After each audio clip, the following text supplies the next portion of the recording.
शिंदेंचं सेना फोडणं आणि सरकारमध्ये जाणं आणि अजितदादांचं राष्ट्रवादी फोडणं आणि सरकारमध्ये जाणं, या दोघं घटनांकडे कसं बघितलं तुम्ही?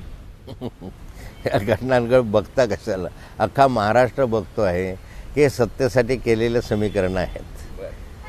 काय त्याच्यामुळे आता कोणतं तत्त्व राहिलं आहे? ज्या मानाने अजितदादा पवारांना मी सातत्यानं टार्गेट केलं, ज्या राष्ट्रवादी काँग्रेसला मी सातत्यानं टार्गेट केलं, त्यांच्या मंत्र्यांवर आक्षेप घेतले, ते सगळेचे सगळे आज देवेंद्र फडणवीसांच्या मांडीला लावून काम करतात. मला आठवतं की विनोदजी